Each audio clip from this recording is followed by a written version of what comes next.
Then Senator Obama called President Bush's policies unpatriotic. It's a paradox, and our own Ed Henry pressed the White House spokesman Josh Earnest on it yesterday. Watch. Does the president have any regrets, regardless of what Giuliani said? As a candidate, Senator Obama said that President Bush was unpatriotic. I think, again, I haven't seen the actual comments. I don't know if you have them there in front of you. He said that the president, I'm paraphrasing this part, had added about $4 trillion to the debt, and then he said, quote, that's irresponsible, that's unpatriotic. Yeah. So I see a difference from Giuliani because he's talking about an issue, but nonetheless questioning the patriotism of the President of the United States. Yeah. I think that what the President was doing was he was questioning the specific wisdom of that decision and questioning whether or not that was in the best interest of the country. So is that a double standard? Joining us now, conservative author and columnist Ann Coulter. Ann, nice to see you this morning. Good to be here, especially on this utterly non-controversial statement by Rudy Giuliani. I'm so happy we're talking about it. So you don't think it's controversial at all? No, and I think that's the wrong parallelism. I mean, no, Democrats generally do not call Republicans unpatriotic for the obvious reason that we aren't. But, you know, everyone keeps saying, oh, how can you see into his heart? You can't say this.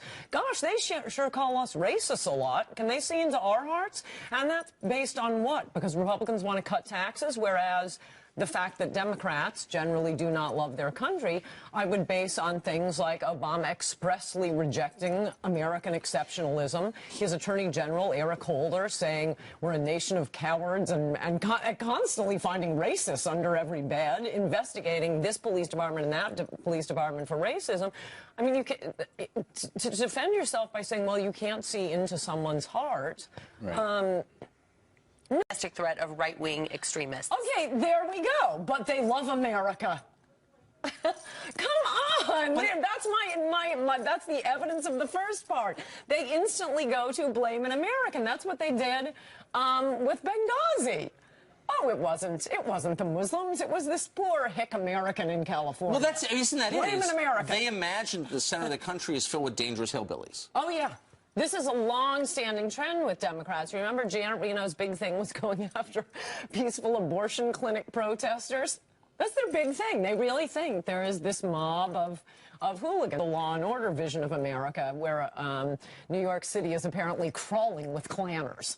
Are you concerned that this makes us more vulnerable to ISIS, that if we're spending our time about this, you know? I don't think we are vulnerable. I don't see right-wing extremists. I can protect any American from ISIS right now. Don't go to Syria.